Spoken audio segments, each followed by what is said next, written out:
fighting is important because it gives us an opportunity to become closer if there is repair.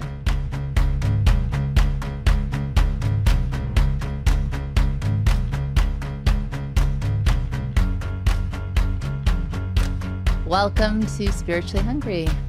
This time from Los Angeles. Yep. Very excited to be recording with you, and especially on one of my favorite topics. Yes, me too. I wonder if our listeners know what that is. You will find out. It's always interesting to be back in LA. I feel like wherever you grew up,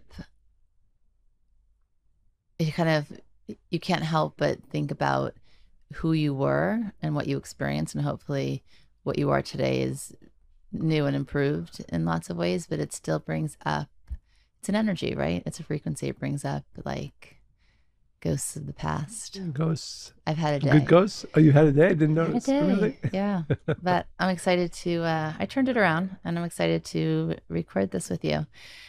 So you know this about me. I like to organize things. Never noticed. And then you think that like sometimes I get pleasure out of it, which I do, but it's more about the job that's finished. I don't like clutter. I don't like. It's like me. If I'm drinking a bottle, I want to finish it. Yeah, I don't care about that. But the thing about like if you clean out your closets or you clean out the kitchen cupboard, or just, you notice everything, right? You see the filth, you see crumbs. Well, you do. I'm not sure that I do. You see what's broken, what needs to be glued, what needs to be thrown out. You being a Virgo? No, it just has everything to do with me being thorough. But it got me thinking that people don't really do that in their relationships, right? Because people, whether they want to admit it or not, if we're honest, we like relationships to be seamless. We want to experience the good parts of them, the joy, the fun, the pleasure, the curiosity. We don't want disruption. Or also, people just don't want. They think. I think especially men, but probably women as well, is that I just don't want the drama, right? It's not even so much a thought process. They want the hassle. Right. Like last night at dinner, we actually had, I thought, what was a very interesting question, right? What % of relationships are a real partnership? Like you mentioned, and I'm assuming you don't mind me sharing, that when you looked at your parents' relationships, it was never a partnership. No. Even though, obviously, each one of them had their responsibilities. Roles. They did roles, but it was never, right? It was never seen, never was a relationship, never felt like a relationship. And so we asked the question with our friends at dinner, what percentage of relationships, of marriages do you think are really a partnership?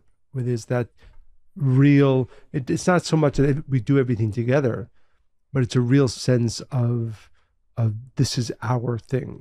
This is completely off topic, but my father, the Rav, and myself, we really loved it. I love the history of the mafia, and my favorite thing about the mafia, it was, this is, I don't know how famous it was here in Hollywood, New York. There was La Cosa Nostra, and that's Italian for this thing of ours. So I just think about it in marriage, right? That how many people, even if they're in an okay relationship, whether it's really this thing of ours. And it also often doesn't feel like that. Even in relationships where there's love sometimes, certainly in relationships where there isn't, you don't get the sense from the couples that it's a partnership, a real partnership, that this is our thing together, all parts of it. And of course, usually it's even much worse than that, right? Well, I think that people for sure go into relationships desiring friendship and partnership and vulnerability and authenticity. The issue lies in that most people aren't a friend to themselves. So then they go into this now friendship, partnership with somebody else, and they really just don't know how to navigate.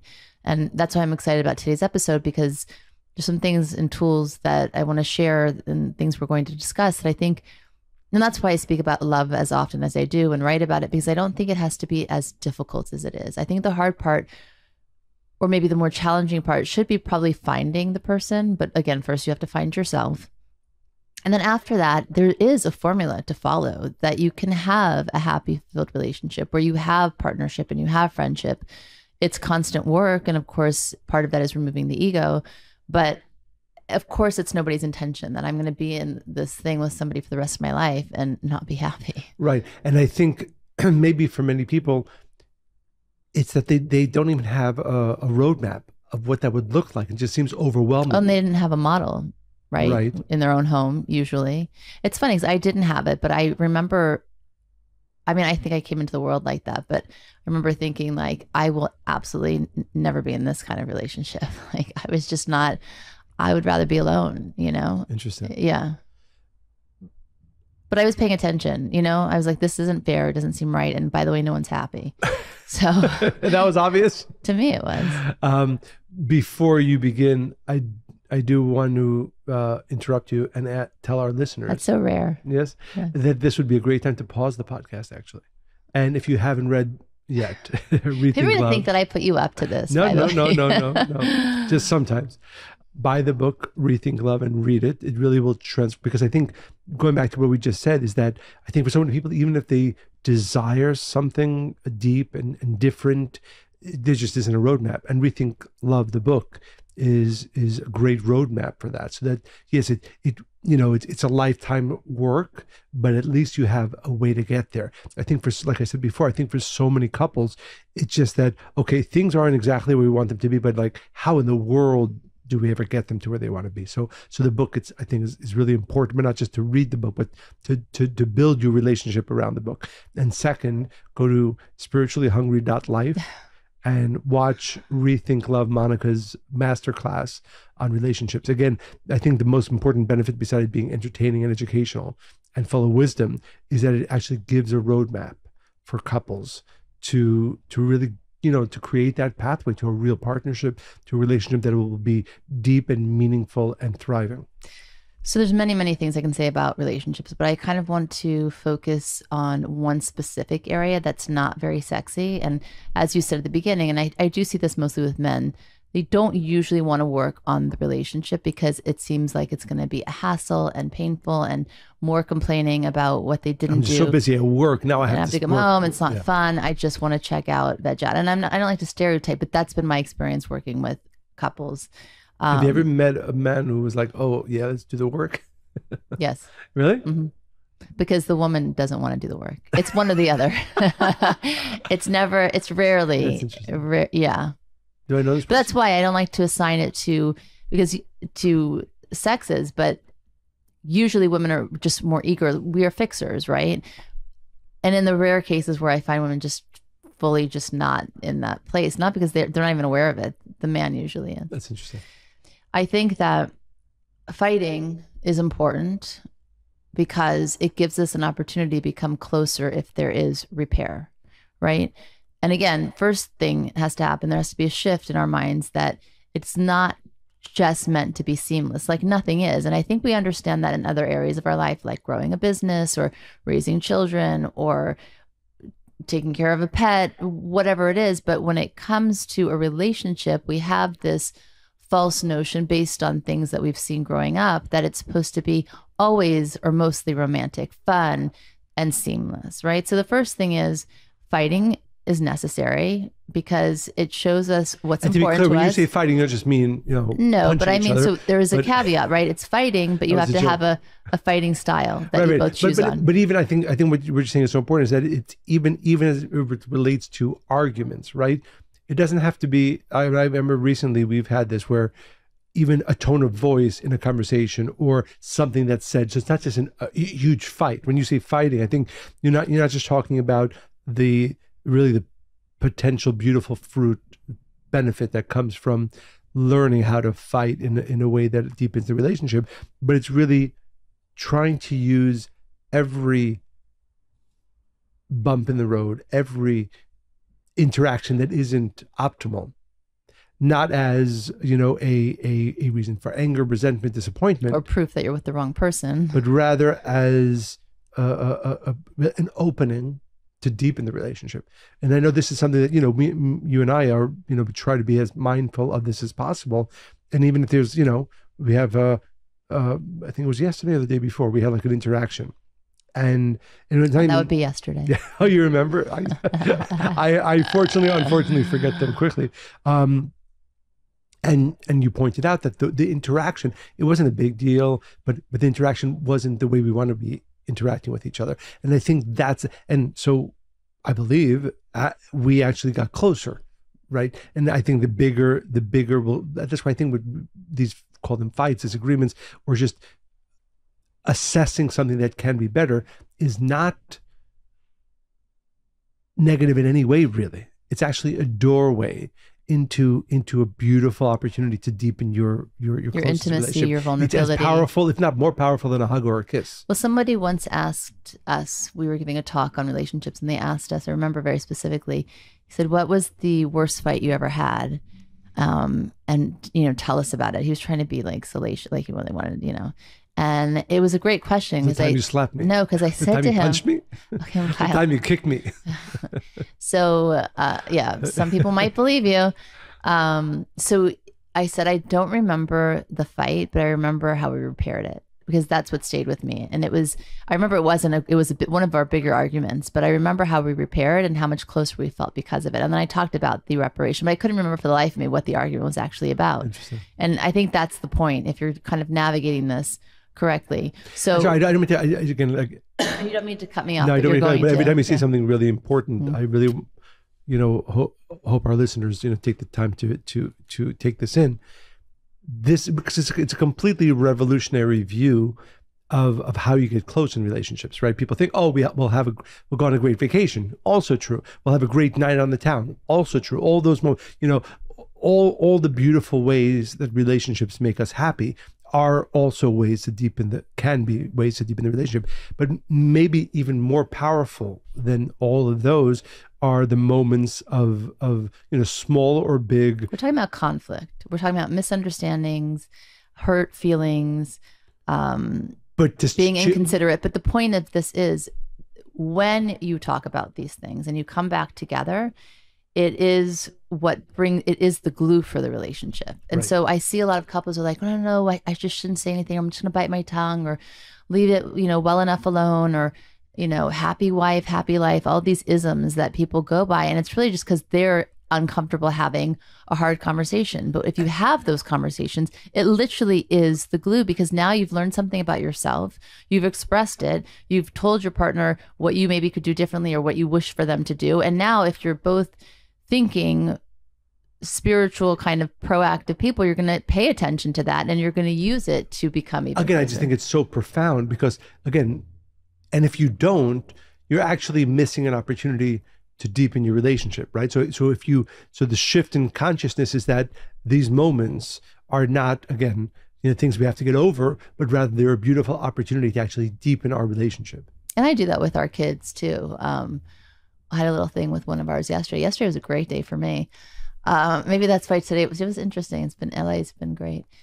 But I didn't want to be reactive, so I didn't say anything. And then just before bed, I texted this child of ours, and I was like, hey, not a big deal. The last name is Berg. I'm not going to say which sex. I was like, hey, this happened, and this is why I felt uncomfortable.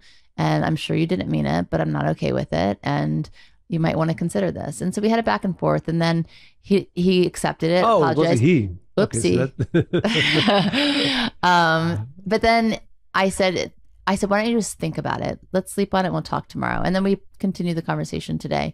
And there is a closeness. And then it continued into the afternoon. Small things. But the point is, we had 3 points of contact based on something that I expressed. And because he cares what I think, and he cares about our relationship, and because I do, now we're even closer from that exchange. So it doesn't have to be. Now, again, just to underscore, because it's so beautiful, is that had you just said, listen, it's not a big deal. I went back and forth with it. I was like, should I say, is it going to explode?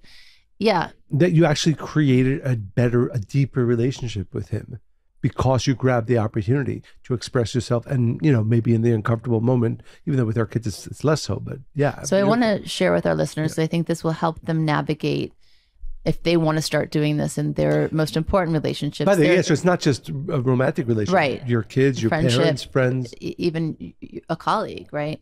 So there's 3 major styles of fighting. There is a conflict avoider, which is somebody would rather wash the dishes than argue a point. Let's agree to disagree. That's what that looks like. And by the way, there's probably a time for all of these things, but if you constantly go to the one thing, your relationship's not going to grow in the way that it could. The second is conflict validator. Will bring up an issue calmly and then immediately go into problem solving, which for me kind of sometimes annoys me because I think that there needs to be space, time to process, time to really hear a person. And if you start to talk about an issue, even if it's calmly, and then right away fix it, then I don't think either person's really fully being heard. You need to hear a person, you need to give them time to understand, to digest it, and then have a conversation about it.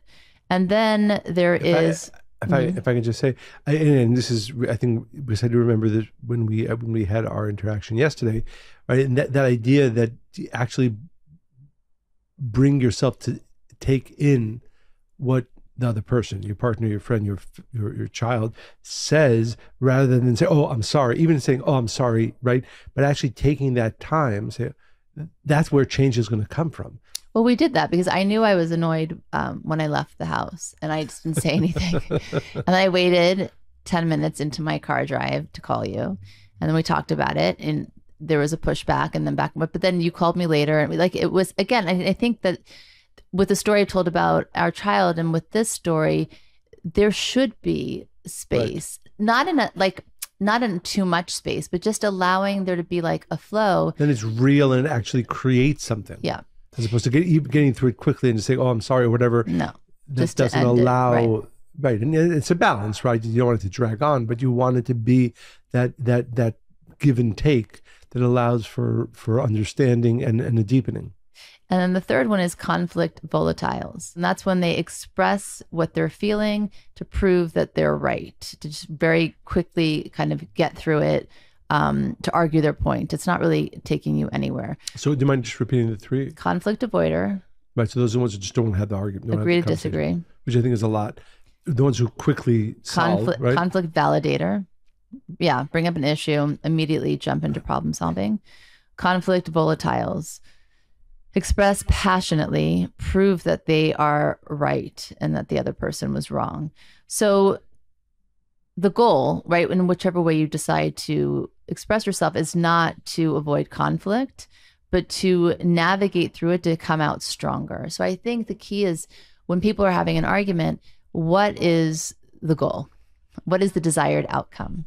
Is it to be right? Is it to make the other person feel guilty? Is it for them to hear you? Is it to become closer? I think if we know what our desire is, then first decide what you want the outcome to be and make sure it's fair. And then you can go back and decide how to go and explore it. Well, I think when you say it's fair, I mean, I think the point is if, and this has to be from both sides, of course, but if both of you can agree, we're going to have this discussion right now, but maybe even say the words, the reason I want to have this discussion with you is because I want to get closer to you.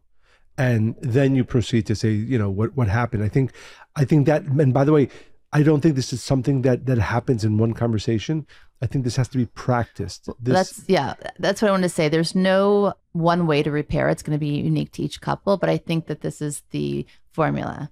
Understand that there's going to be times of harmony, times of disharmony, and then repair. And it's a cycle that you do over and over again, right? There's going to be times that are flow, times that there's disruption, and then you go to repair. And then understand that it happens again. And I think and then maybe amongst the most important thoughts through the Discord is the reason we want to talk about it. The reason we want to express all of this is because we want to get closer. Not because I want you to say you're sorry or because I'm upset, but at the end of the day, the reason both of us want to go through this process is because we want to get closer.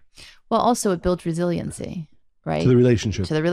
Explain, so meaning. So for example, for years of marathon training, right? You have to break the muscle down to build it back up again.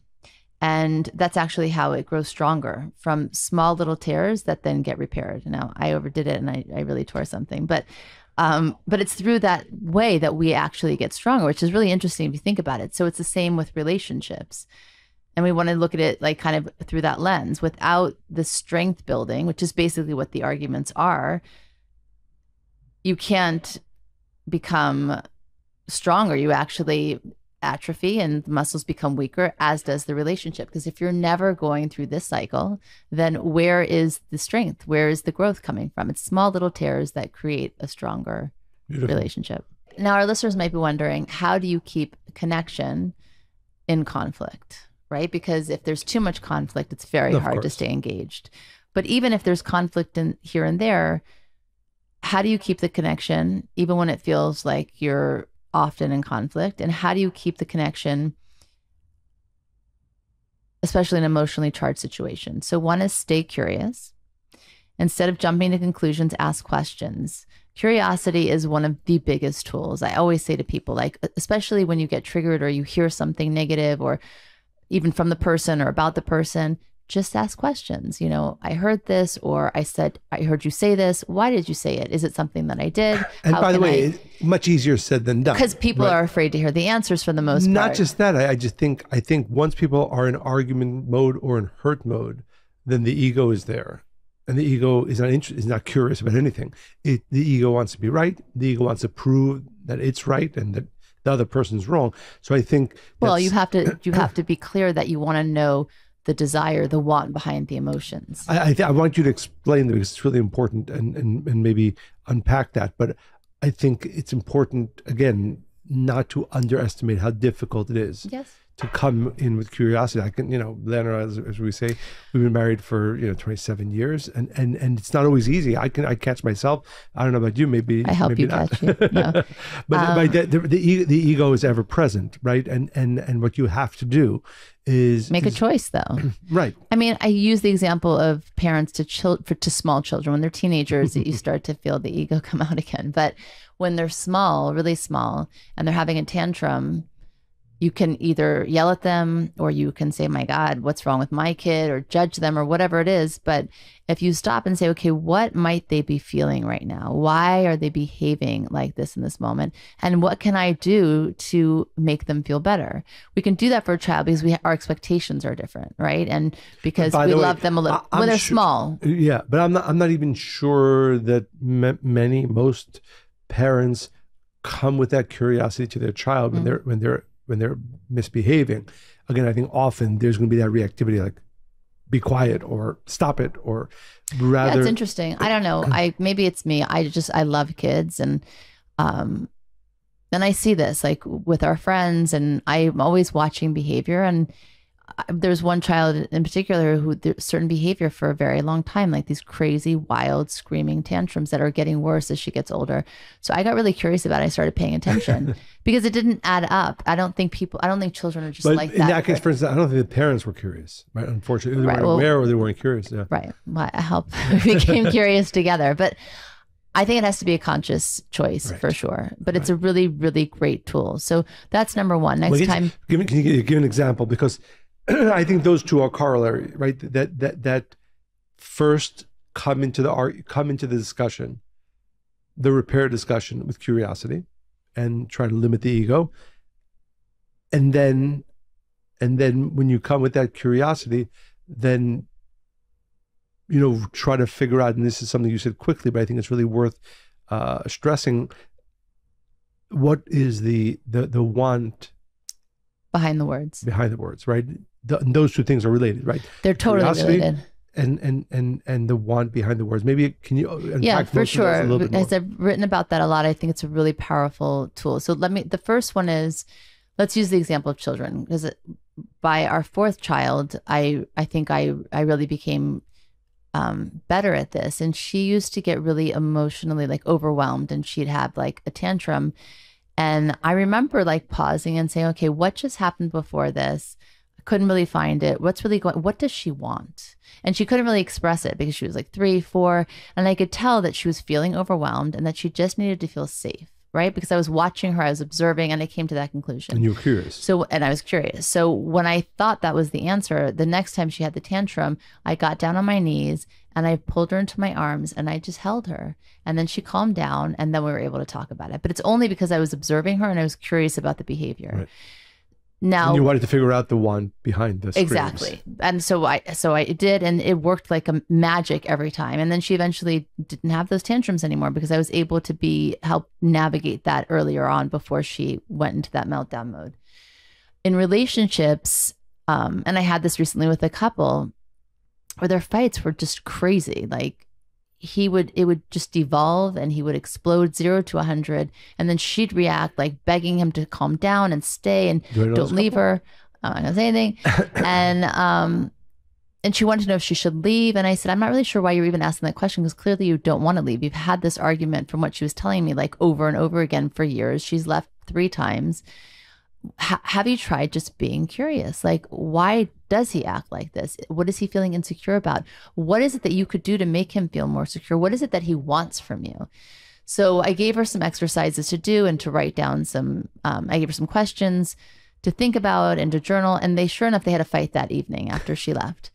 And she texted me the next day and she said, I cannot believe how it worked. He did the same usual thing, screaming at her, threatening her, leaving, whatever. And then she just stopped. She didn't react the way she always did. And she said, what am I doing that's making you feel? Is there something I can do to make you feel better? How can I help? What is it that you really want? And she said he couldn't believe it. He like stopped and he was so appreciative. And over, he's like, I can't believe you asked, right? Because he didn't have the tools for whatever reason. So it is something that really, really works. That's how it works. Beautiful. The second way to keep connection during conflict is prioritizing empathy. I love empathy and I love talking about empathy, writing about it. No. Yes. Okay. I have to. You triggered me. So pause the podcast right now. Go to Amazon or wherever you get your books and order Monica and Abigail's latest book, The Tale of the Other Glove, which is all about empathy. So I cannot hear the word empathy without thinking about your book. And I do think it's both a beautiful book and one that everybody should read. And especially as we're getting closer to the holidays, buy it for every single person you know. So a great thing about empathy, because I've gotten this question a lot on different TV shows I've been on promoting the book and podcasts. What really is empathy? How do you know you're doing it correctly? How do you know it's not sympathy? How do you not become the person's emotion? So when you feel somebody's pain, you don't want to become it. You don't want to internalize it, but you want to come from kind of a higher perspective. How can I help? How can I put myself in this person's shoes? What would they need, right? Why might they be doing this? What happened to make them feel this way? Again, the curiosity comes in there, but also to loop back to them what they've said. So if somebody's expressed something or they're sharing something with you, you would say something like, I heard you say, blah, blah, blah. Am I understanding this correctly? Because now the person feels heard and you had to take the time to consider what they might be feeling and you've expressed it back. Interesting. I think last week's episode with Charles Dewitt, yes. I think right, he mentioned that idea as well. And again, I think it's something that's very powerful. And it seems very simple. But right? And explain why. Why? Can you explain why? Why is it so important to loop back to them what you've heard or what you hear them sharing? Because often people will keep trying to prove their point, say it over and over again because they don't feel like you've listened to them or that you're hearing them. So if you look somebody in the eye and you say, okay, if I understand this correctly, this is what you're feeling. Is that accurate? So now they feel seen and heard and they've gone back and they can either correct you, maybe you didn't hear it correctly, or they can say, yes, that's how I'm feeling. It's really a point of connection. Beautiful. The third is take breaks, step away, pause on a discussion, and come back to it. There's no harm in that. And sometimes it's very, very necessary. And the fourth is consistent check-ins, which we do often. I mean, and what does that look like? Maybe because, again, I think a lot of couples don't do this. So it's talking about things that you're feeling outside of conflict. So it's even just being emotionally intelligent, right? You're sharing your deepest thoughts, fears, hopes, how your day was. It's that point of contact, constant contact outside of conflict. So when conflict happens, then you're having conversations, and that's not the only time you're having conversations. It keeps you on a very steady, straight path to growth. I think that's an important point. And I know, I think we try to be mindful about this and help especially with your help and support. We have these relatively often, these check-in conversations, but how would you recommend for a couple who's not as adept or hasn't really been having these check-ins? What is that? Is it on at night for 20 minutes? What is that? How does that conversation look like? It's going to be different for each couple, but I think it's the idea is that you. And by the way, so just as you were saying, this is both important for our relationship with our children, with our spouses, with our friends. Anybody is really important to us. It's the fact that you've considered them, right? That they are part of your day, even if you're not together, even if you're having very separate days. That you actually take even 2 minutes, 3 minutes, either for a text, a call, a thought, or even to say, I'm thinking of you. I can't wait to see you at this time. Let's take 20 minutes tonight to talk about this. It's a constant consideration of one another and allowing them to be part of your day, even when you're not together. And it's not a big thing to do. A lot of people don't. They wait for a date night. So then that's 2 hours a week, maybe. If you go out twice a week, okay, maybe 4 hours. That's not enough. It's about small little moments. This creates intimacy, connection, emotional intelligence. I cannot underscore how important that is. Now, this idea I'm really excited about. This is probably the last one I'm going to share today for the sake of time, but I feel like I'm doing all the talking. Beautiful. I'm enjoying. So, I love John Gottman's work. Yes. He's a relationship expert. He's done a lot of research, has science to back up his ideas. So he found that 69% of all relationship conflict and problems are perpetual, which means that they never go away and they never get fully solved. That's really fascinating. Okay. And that can be discouraging. I'm going to break it down though. 69%. So his point in exploring this is that he learned that conflict needs to be managed rather than solved, which is really interesting because most people want to solve things, especially men. But solve, it has to be resolved right away. And some things are not that way. So how do you do this? So one of the examples and one of the experiments they did in a lab, they had the same couples come back year after year, and they brought up the same issues, even 20 years later. 20 years. That sounds a little. This is what they found. Okay. Because I don't know if I agree that they have to remain. Well, let me get to they don't have to remain. But and that's why this tool that I'm going to share, I think is really, really powerful. And it's from him. But I think that, again, they don't have to, but obviously these people, maybe they're not using all these different resources. And again, I really believe you need to have spirituality and relationship to be able to get on the other side of conflict. So I don't know with these people that were coming back and they had the same issues for 20 years. We know a lot of people like that, right? They will never get over certain things ever.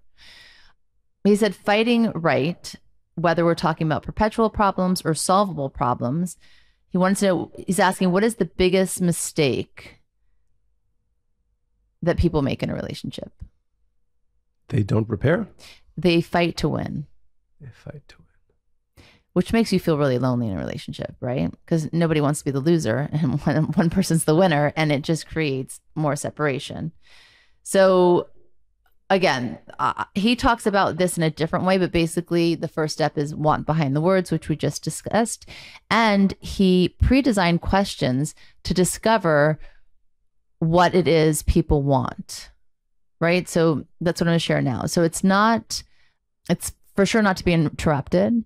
And it's also not taking turns just speaking. So this one thing, again, I was super inspired by this. It's called the dreams within conflict conversation. The dreams within conflict conversations. So the dreams. I've never heard this. I know. When I found this, I was really inspired. So he vetted these people. He looked at their background, history, their ideal dreams, their values, their feelings. Like he really did a deep dive into their past. So there's one couple and they were fighting over whether to have a dog or not, right? One really, really wanted a dog. The other one really, really didn't. But like so much so that this was an argument they had over and over again. So they went through this series of questions. So they met with the couple. Jenny was opposed. Allison was all for it. So they went to this background check. So Allison asked Jenny, do you have a background childhood history that influences your position on this issue? And she said, absolutely. When I was a kid, I was chased by dogs, many dogs, and I was bitten by them. And of course, she's terrified of dogs. Like all the dogs, for whatever reason, were after her in the neighborhood. I don't know really why, but that's what it was. And then the dream question came after that. So the first was, what was the background history around the subject, and what is the dream question? So what is your ideal dream with not having a dog? What does that mean? Your ideal dream with not having a dog? So what is your, like in your mind, right? Why? So besides your background history, we know that obviously that's why you don't want the dog, but what is the dog representing for you that you don't want it today? Besides that. So Really? how does it affect a dream? Decide? Maybe it's just the childhood trauma. Let me finish. So her answer was, if we don't have a dog, then we're not tied down. We can go and travel the world together. We can have experiences, adventures. That's what I really want. So again, it's the want behind the words. He's using the word dreams. I use a different vocabulary, but it's basically, it's conflicting with a dream that I have that she has. And the thing is that always the case? I think it's always the case, because by the way, I've shared this with couples I've worked with, and they went back and they're like, oh my God, we haven't been able to get over this issue forever, because they didn't know what the argument was, how it was hindering the dream that they have, right? So it's really a profound tool. And I really think it works, especially for those things that seem unsolvable. So then they flipped it and they asked Allison, what's your history with dogs? And she said, my golden retriever was my best friend. I grew up all alone, and the only person or anybody that I spoke to was my dog. Like, it means everything to me. So then the dream question came. Her answer was, I see that getting a dog is the first step in creating a family. We'll have responsibility. We'll take care of a dog. Eventually we'll have kids. This is really what her dream is. So they had two different dreams for what was next, right? And this dog represented something that would take one closer to the dream they had and one further away. So when they understood that, they were able to navigate it differently, because they both wanted children, but maybe they would make it a priority to go travel more and then get the dog in a little while. And it just gave information to what the misunderstanding was. And I think that that's a lot of the issue of why people fight. I think that's really, like you said, I think it's, and you've seen this in practice, that it's really profoundly, I'm sorry. That really profoundly, those who truly take this seriously, and really it profoundly changes the way we navigate those issues that don't seem solvable. And again, I think to the point, I think, yes, with a spiritual background, but with these tools as well, one can, I think, if not solve all the issues, certainly come to understand them and see them in a different light. And bring light to it, exactly. So if you had to say one thing to sum today's episode up to our listeners. The power of repair is impacts the whole journey of the relationship, and choosing connection over convenience is optimal, and showing up for each other, especially when it's difficult, with curiosity brings a closeness that you really can't achieve in any other way. You know, I often say to people, they're like, how do I know?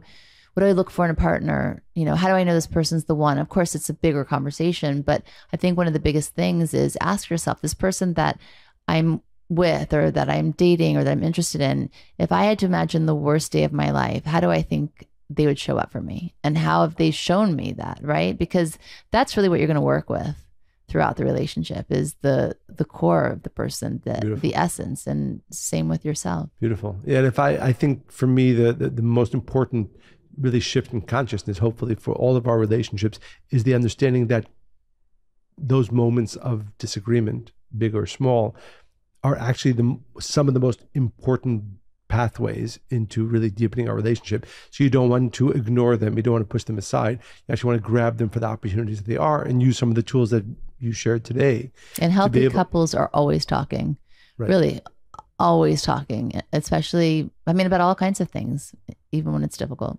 Beautiful. So I'd like to share, it's been a while since I shared a letter from one of our got some long letters listeners. There are, but I'm going to read one, and please continue to send your letters, questions, comments, stories, inspirations to Monica and Michael at spirituallyhungry.life. And this is from our friend Jazelle.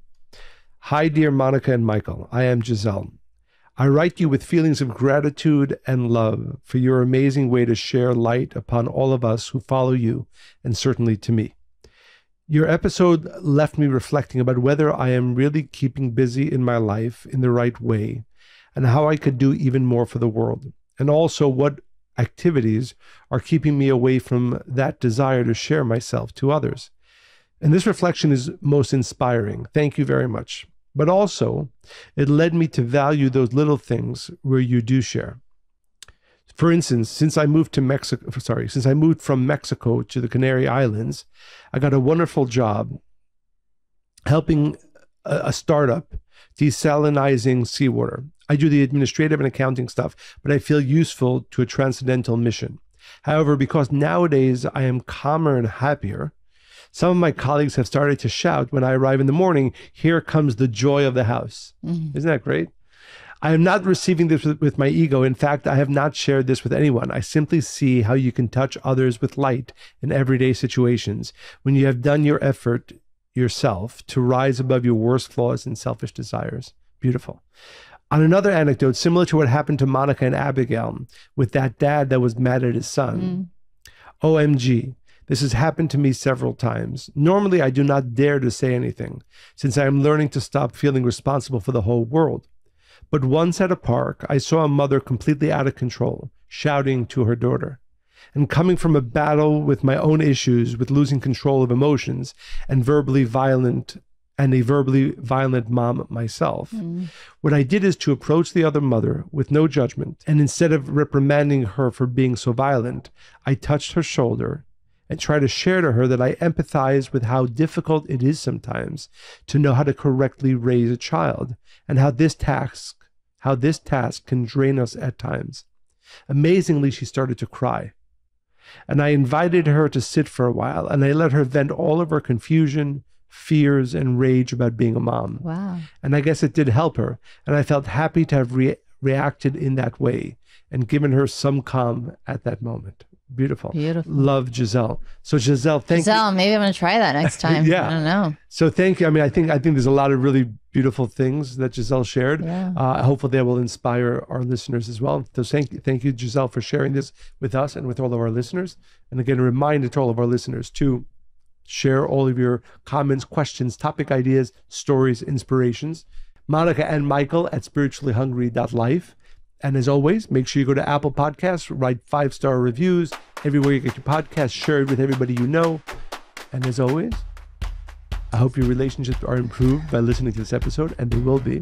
And as always, we hope you enjoyed listening to this podcast as much as we enjoyed recording it. And stay spiritually hungry.